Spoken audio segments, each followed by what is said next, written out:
Cruzeiro já em Belém, o time treina à tarde no Centro Esportivo da Juventude, o Seju de Belém, e é quando o técnico Paulo Pessolano fecha a preparação para o duelo de amanhã, 9h30 da noite. Transmissão aqui na Itatiaia com o nosso vibrante Alberto Rodrigues, e o Cruzeiro buscando começar bem este mata-mata da terceira fase da Copa do Brasil, da milionária Copa do Brasil, um jogo que significa muito, não só pela parte financeira, mas o resultado esportivo também, para o Cruzeiro superar as duas últimas campanhas que teve na Copa do Brasil e para honrar o fato de ser o maior campeão da competição com 6 conquistas. Daqui a pouco a lista dos relacionados, o que pretende o técnico Paulo Pessolano, as dúvidas para ele definir no treino desta tarde. Mas antes, meio-dia marcando o sinal eletrônico, o Rodolfo, atacante, estreou contra o Brusque, veio emprestado pelo América e ele está conosco aqui no Rádio Esportes. Primeiro falando sobre esta escolha pelo Cruzeiro, ele que tinha outras ofertas, decidiu continuar em BH e só mudar o rumo ali na Pampulha e ir para a Toca da Raposa 2. Fala, Rodolfo. A minha escolha no Cruzeiro foi a grandeza do clube, a história que o clube tem. E eu vim para cá que eu quero fazer história também, quero deixar meu nome marcado na história do Cruzeiro. Não foi só eu que escolhi, foi minha família também. Então, eu vim para cá com uma decisão não só minha, como da minha família. Estou muito feliz, muito grato por abrir essas portas para mim. E a todo o staff também que contou comigo aqui, eu agradeço muito. Rodolfo também comentou sobre a lesão do centroavante Edu e falou sobre atuar não só centralizado, como pode ser uma opção também pela beirada, assim como foi diante da equipe do Brusque. A gente fica triste, né, pela lesão do Edu. É um cara que vem decidindo jogos para nós. Tenho certeza que vou entrar, vou dar meu máximo para que a gente possa sair com a vitória. Joguei muito tempo de lado, né, no início da minha carreira. Ano passado eu joguei muitos jogos de lado também com o treinador Mancini. Eu acho que aonde o treinador optar me colocar, vou dar o meu melhor sempre em prol do Cruzeiro. É uma infelicidade o Edu estar lesionado, é um cara que decide pra gente, mas a gente tem que ir tranquilo, com a cabeça boa para fazer uma grande partida. Eu acho que são características diferentes também, então onde o professor Pessolano me colocar, como eu falei, vou dar meu melhor sempre em prol do Cruzeiro e do grupo. E para fechar, foi a apresentação do Rodolfo, a primeira entrevista aqui no Cruzeiro, e ele comentou a expectativa de tentar ajudar o clube a voltar à elite do futebol brasileiro e também essa oportunidade que deve surgir de jogar contra o Remo nesta terça pela Copa do Brasil. A expectativa é das melhores possíveis. Sabemos que a Série B é um campeonato muito difícil, muito disputado. Sabemos que o início da Série B é muito importante, então a gente vai buscar sempre as vitórias. Se Deus quiser deixar o Cruzeiro na Série A, que é o lugar deles. Eu acho que todos os jogos são difíceis, não tem mais jogos fáceis, ainda mais contra o Cruzeiro, que é uma equipe grande. Eu acho que todos os times vêm fechadinho, tentando jogar no nosso erro. Então a gente tem que ter muita atenção em todos os jogos, para quando tiver chance já matar o jogo logo, para não ficar correndo riscos. Então onde o professor optar, vou dar meu melhor em prol do grupo, como eu falei, e estou me preparando para que a gente possa fazer uma grande Copa do Brasil, uma grande Série B, que no final do ano a gente esteja com acesso. Muito bem, tá aí o Rodolfo, como eu disse, ele que pode ser escolhido pelo técnico Paulo Pessolano para ser o centroavante neste jogo diante da equipe do Remo. Os 21 relacionados, são 3 reforços relacionados pela primeira vez. O goleiro Gabriel Mesquita vem emprestado, bem definitivo, aliás, a negociação mudou de última hora, assinou 2 anos com o Cruzeiro. Estava no Guarani. O zagueiro Zé Ivaldo, emprestado pelo Atlético Paranaense até o final da temporada. E o atacante Jajá, também emprestado pelo Atlético Paranaense até o final do ano. Goleiros Rafael Cabral e Gabriel Mesquita. Laterais Rômulo, Rafael Santos, Matheus Bidu e Giovani Jesus. Zagueiros Oliveira, Wagner e Zé Ivaldo. Volantes William Oliveira, Mitkov, Pedro Castro e Adriano. Meias, João Paulo e Daniel Júnior. Atacantes, Rodolfo, Vagninho, Jajá, Vitor Leque, Josefer e Marcelinho. São os 21 relacionados. Edu segue fora, se recuperando de lesão muscular. O Machado de um problema no pé que ele sofreu ainda na semifinal do Campeonato Mineiro. O Canezinho também segue se recuperando, aquele problema que ele teve em um músculo próximo ao joelho. Então, fora mais uma vez. E o Cruzeiro não tem o Neto Moura, que já jogou a Copa do Brasil, o Brock, que vai cumprir suspensão pela expulsão diante do Tum Tum. Léo Figueiredo, tem a dúvida na zaga, Wagner ou Zé Ivaldo. O Zé Ivaldo chegou por último, Wagner é canhoto assim como o Brock. Quero ver o que vai fazer o Paulo Pessolano, para quem vai jogar ao lado do Oliveira. No meio campo, se ele mantiver William Oliveira e Mitkov, tem João Paulo como a primeira opção para a vaga do Neto Moura. O João voltando depois de fazer um trabalho de fortalecimento. Como não teve lesão, acho que aguenta aí 60, 70 minutos. Vamos ver qual é a ideia do comandante uruguaio. E pro ataque, acho que é a maior dúvida. O Rodolfo vai centralizado. Mas para as beiradas, o Vitor Leque não foi bem. O Joseph ainda muito cedo para o garoto já ser um titular absoluto neste time. Não sei, quem sabe, já pintando aí para fazer a estreia. Vagninho também entrou bem contra o Brusque. E aí, Léo Pessolano? Bom, boa tarde, Samuel. Eu iria com o Vagninho e provavelmente o Jajá. E não teria muita dúvida quanto a Leque, principalmente, porque o Leque tem tido muitas oportunidades e tem jogado mal. O Jajá vem em boa fase, né?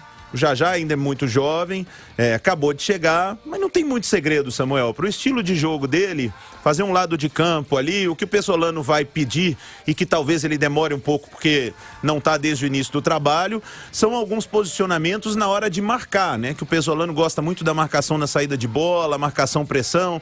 Se o adversário rompe essa primeira linha, ele tem que voltar e se posicionar, mas acho que isso o treinador do Cruzeiro tem muita capacidade para passar para o Jajá. O Vagninho já é experiente, já está no time desde o início do ano. Para o Rodolfo também, que achei que fez um bom jogo contra o Brusque, muito voluntarioso, querendo participar do jogo o tempo todo, é uma boa alternativa não tendo o Edu. E o principal para mim é a volta do João Paulo.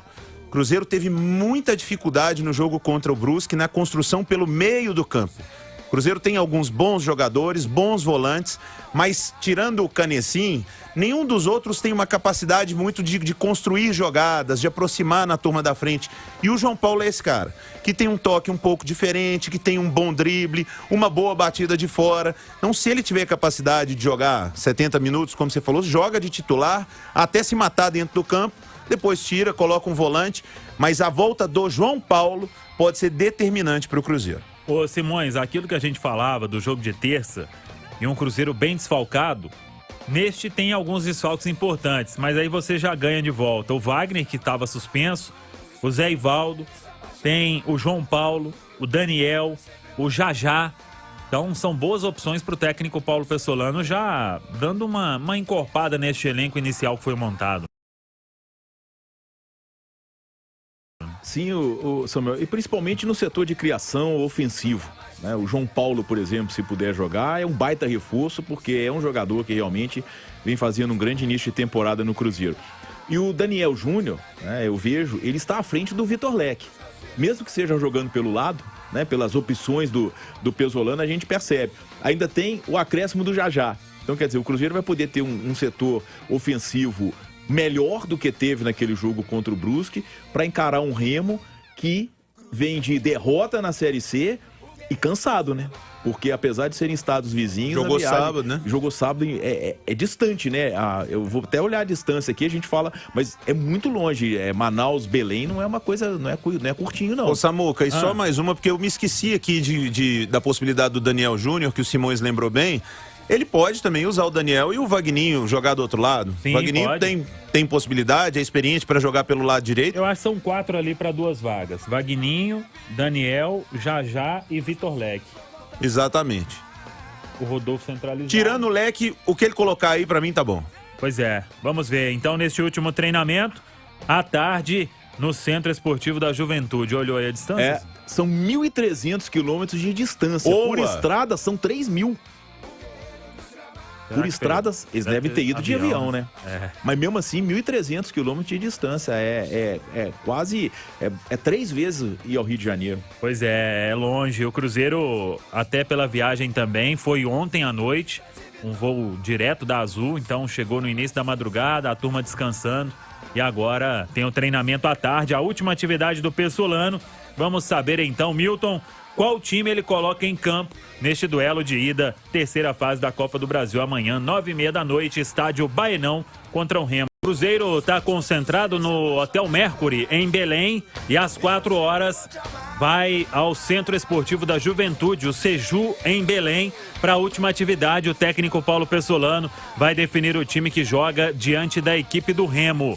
Alguns jogadores não foram relacionados para este compromisso porque o Cruzeiro ainda trabalha na regularização desses atletas. Os atacantes Luvanor e Rafael Silva e também o meio atacante uruguaio Leonardo Paes. Aí é apenas burocracia, porque são jogadores que, mesmo estando sem contrato com essas equipes, o Leonardo Paes ele rescindiu com o Montevideo Wanderers antes de vir para o Cruzeiro.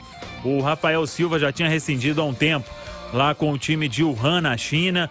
E o Luvanor também estava sem contrato depois de uma passagem pelo futebol da Arábia Saudita. A transferência depende de registro no TMS, que é o sistema da FIFA.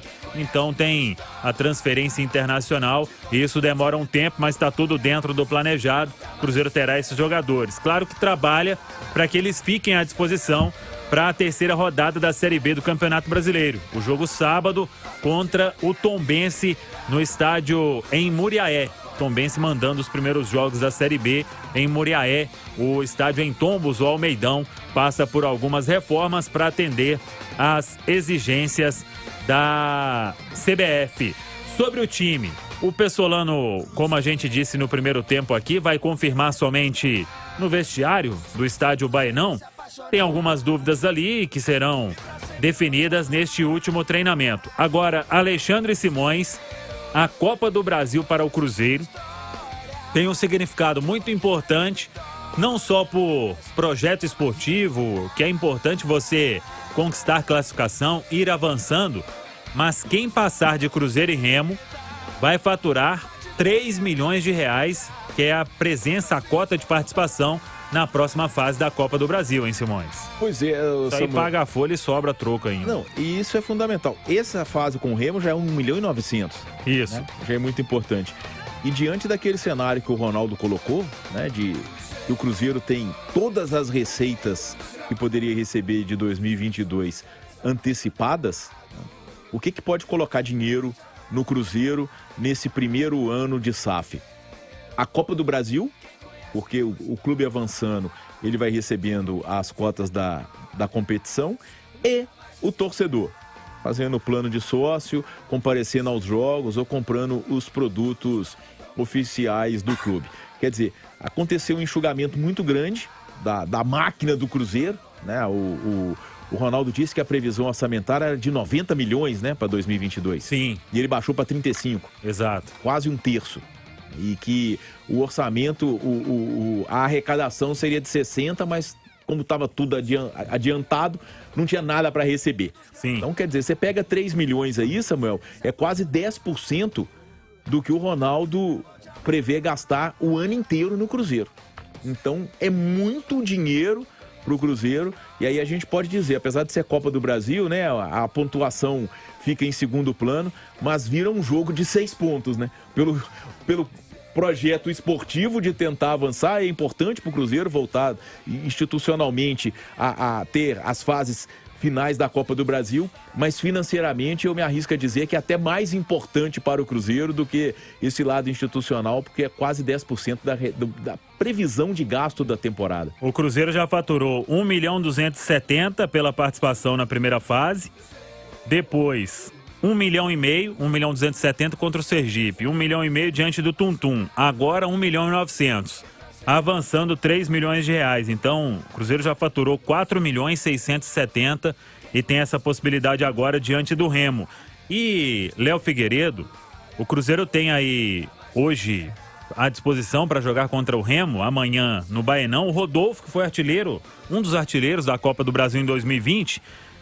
E o Rodolfo esteve no América, que fez uma baita campanha, claro que sem comparar, mas a Copa do Brasil ela mostra que você pode chegar longe, mesmo estando na Série B, tudo é possível em jogo de mata-mata, e o América quase bateu na final da Copa do Brasil em 2020 com o Rodolfo jogando muito, né? Um torneio como a Copa do Brasil, de mata-mata, ele é muito diferente da Série B, né? Se joga de maneira diferente, o campeonato da Série B, o campeonato de pontos corridos, ele é um campeonato de regularidade. Você precisa de uma boa gestão de elenco, de programar bem, muitos treinadores fazem isso, né? Mini torneios ali, entre 4 e 5 jogos, tantos pontos a gente tem que ganhar aqui, empatar ali. O mata-mata não. O mata-mata você tem que fazer um jogo inteligente, como o Cruzeiro começa o seu mata-mata com o Remo fora de casa, de maneira inteligente, não tomando uma diferença de gols, não perdendo o jogo na ida, trazendo para resolver em casa, onde com certeza o Cruzeiro pode contar com um Mineirão bem cheio para empurrar para uma classificação, mas saber jogar o mata-mata. O Cruzeiro não precisa chegar lá tentando se impor em cima do Remo, até porque não sei qual tipo de gramado o Cruzeiro vai encontrar nesse momento. Muito tempo que não vamos lá, né, Samuel? A gente não sabe da real. Muitas vezes você vê foto ou vídeo da internet, o pessoal vai estar bem. O gramado lá até não é ruim não, mas tem um fator que é a chuva. O jogo contra o Vitória na Série C, que o Remo abriu a competição, o gramado estava muito pesado, encharcado mesmo. Pois é. E a previsão é de chuva a semana inteira por lá. Então muda um pouco a característica do jogo, tem que ser inteligente, talvez dar um pouco mais a bola para o adversário, mas como não é um time tão qualificado tecnicamente, esse estilo do Paulo Pesolano de marcar saída de bola pode funcionar, pegando um zagueiro ali que tenha mais dificuldade para sair jogando, é ser inteligente. Isso que o Cruzeiro precisa, é uma coisa que o América foi muito bem nessa campanha quando chegou até a semifinal, perdendo pro campeão que foi o Palmeiras, é ser inteligente, saber jogar o jogo e o principal, uma boa defesa. Torneio de mata-mata, você precisa de uma defesa consistente, se defendendo bem, meio caminho andado. O Cruzeiro que aguarda a definição, porque a CBF soltou somente a tabela da fase de ida desta terceira fase, dos jogos de ida da terceira fase. Então o Cruzeiro aguarda porque inicialmente o jogo está marcado para a semana do dia 11 de maio e nessa semana tem show do Metallica no Mineirão. Então claro que o Cruzeiro vai tentar aí um acordo com a CBF juntamente com o Remo, que tem um calendário mais flexível porque joga a Série C do Campeonato Brasileiro, para que essa partida seja em uma data que será possível atuar no Mineirão, porque, claro, dependendo do resultado no jogo de ida e dependendo do preço também, é jogo para se lotar o Mineirão. E além dessa possibilidade de ter a cota muito alta de 3 milhões, tem uma renda que pode ser considerável para o Cruzeiro neste momento. Como disse o Alexandre Simões, em tempo de receita escassa, qualquer receita nova que o clube puder criar é muito importante. Então, Milton, vamos aguardar a última atividade à tarde, 4 horas, Seju em Belém, e o Cruzeiro fechando a preparação para este duelo, fase terceira, Copa do Brasil, jogo de ida, amanhã contra o Clube do Remo.